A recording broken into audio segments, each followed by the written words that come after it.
pessoal, bem-vindos ao nosso giro semanal sobre o mercado financeiro. E esse mês de agosto encerrou com o Brasil sendo destaque no cenário econômico. Isso se deve ao fato de que a nossa economia está num momento diferente da economia mundial. Enquanto no ano passado o nosso Banco Central decidiu elevar a nossa taxa de juros de forma muito forte, países como os Estados Unidos e a zona do euro mantiveram suas taxas próximas de zero ou até mesmo negativas. Isso faz com que nesse momento a economia brasileira atravesse um momento diferente, próximo aí do fim do ciclo de alta de juros, o que impulsiona os demais setores da economia. O nosso PIB surpreendeu positivamente, teve uma alta de 1,2% no segundo trimestre. Isso se deve principalmente ao setor de serviços, que se recuperou aí pós-Covid e tem sido destaque na retomada da economia brasileira. Destaque também para o consumo das famílias, que cresceu 4,8% no segundo trimestre. Isso mostra que, após as restrições sofridas, as famílias voltaram a viajar, a consumir e principalmente a frequentar restaurantes e eventos. Isso faz com que o setor de serviços seja impulsionado. O nosso agronegócio também tem se destacado. As exportações de carne bovina e de soja têm batido recordes. Outro ponto também que favoreceu a economia brasileira nesse mês de agosto foi a alta das commodities. Tanto o minério de ferro quanto o petróleo tiveram altas expressivas no mês de agosto, o que impulsionou a nossa bolsa, o que fez com que o nosso Ibovespa encerrasse o mês com uma alta de cerca de 4%, enquanto as bolsas dos Estados Unidos e da Europa fecharam todas elas em queda. Além do PIB, nós tivemos vários outros bons números da economia brasileira que saíram essa semana. No mês de julho foram criadas 218 mil vagas com carteira assinada. Isso fez com que a nossa taxa de desemprego caísse para 9,1%, a menor taxa de desemprego nos últimos 7 anos. Além disso, o IGPM, que é medido pela Fundação Getúlio Vargas, que é o índice de preços de mercado, que tem foco principalmente nos preços do atacado, apresentou uma deflação de 0,7%, abaixo daquilo que era esperado pelo mercado, que esperava uma deflação de 0,54%. Isso se deve principalmente à questão dos combustíveis e do custo de energia, que caíram bastante nesse último mês de agosto.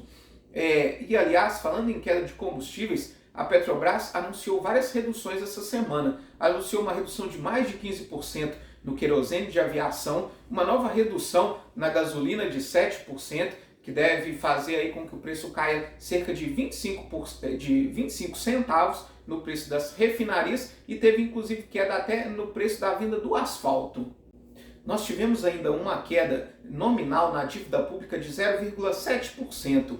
E o Tesouro Direto apresentou um saldo positivo de 1,74 bilhões no mês de julho. Outro dado importante é que o superávit primário do mês de julho, ou seja, a diferença entre aquilo que o governo federal gasta e aquilo que ele arrecada, teve um saldo positivo de 19,3 bilhões de reais, o que é um recorde para o mês de julho.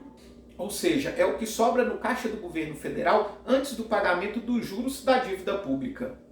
Nós tivemos ainda a produção industrial, que teve uma alta de 0,6% no mês de julho, com destaque para a indústria de alimentos, que foi a que mais cresceu.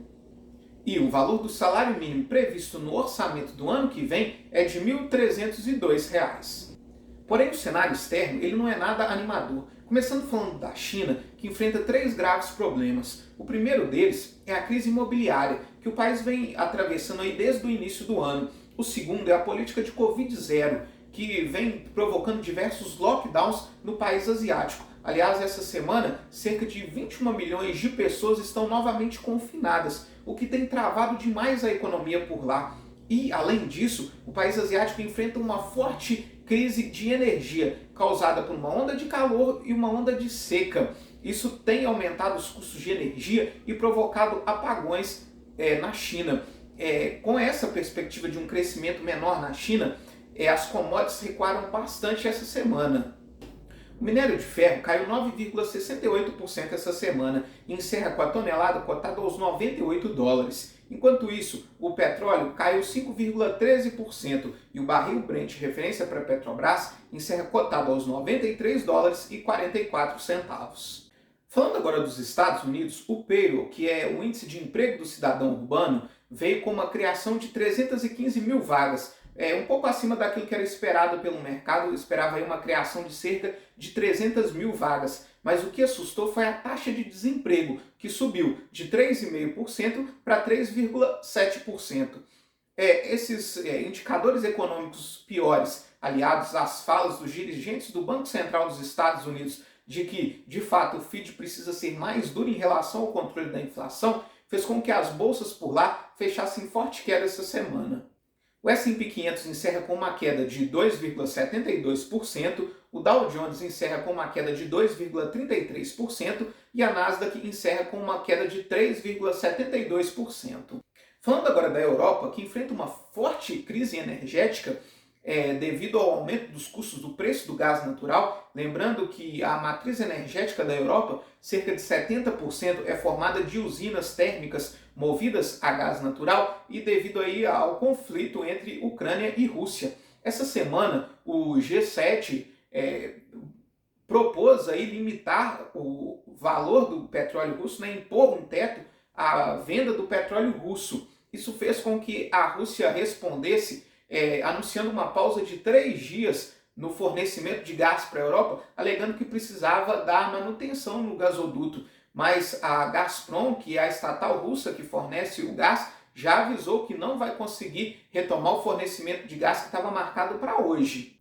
O aumento no custo da energia fez com que a inflação na Europa batesse recorde, 9,1% no acumulado nos últimos 12 meses, na inflação ao consumidor medida pelo CPI. Isso é um recorde para a zona do euro. Já a inflação ao produtor, medida pelo PPI, já estourou aí mais de 30%, mostrando que os custos de energia vão pesar forte na Europa, pressionando ainda mais o Banco Central Europeu a elevar ainda mais a sua taxa de juros, o que pode levar o continente europeu a uma recessão econômica.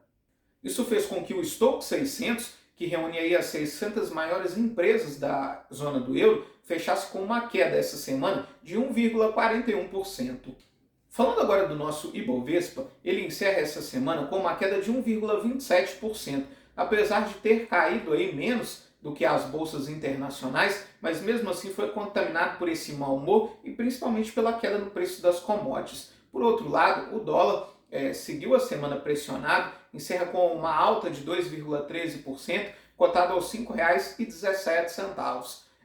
Mas por outro lado aí, o preço das commodities agrícolas, principalmente a soja, caiu essa semana no mercado internacional, devido a um anúncio dos Estados Unidos de uma produção recorde de soja. Isso aliado também à queda do preço do trigo, devido à retomada das exportações por parte da Ucrânia, pode ajudar em relação à inflação, principalmente dos alimentos. Falando agora da renda fixa, o DI para janeiro de 23, ele fecha essa semana praticamente estável, cotado a 13,72%. Enquanto isso, a carteira de títulos públicos tem performado bem, principalmente na ponta mais longa, os títulos de mais longo prazo. Essa perspectiva de melhora da economia brasileira e de que a partir do segundo trimestre do ano que vem a gente já possa ter aí uma redução na taxa Selic, faz com que os títulos públicos que já estão no mercado tenham uma valorização, principalmente os pré-fixados. O IRFM encerrou o mês de agosto com uma valorização de 2,05%. Enquanto isso, o IMA geral encerrou o mês de agosto com uma alta de 1,41%. Essa semana o IMA geral fecha com uma alta de 0,41% e o IRFM fecha com uma alta de 0,43%. Para a semana que vem nós temos a reunião da OPEP+, que é o cartel formado aí pelos países exportadores de petróleo, que deve anunciar aí uma redução na sua produção de petróleo para tentar conter aí a queda do barril de petróleo. Nós temos também a reunião do Banco Central Europeu, que deve elevar sua taxa básica de juros em 0,75 ponto percentual para tentar conter essa inflação recorde da Europa. E aqui no Brasil nós temos a nossa inflação oficial, o nosso IPCA. E a expectativa é de mais uma vez de queda no nosso IPCA, devido aí principalmente à queda no preço dos combustíveis. Muito obrigado e até a próxima semana.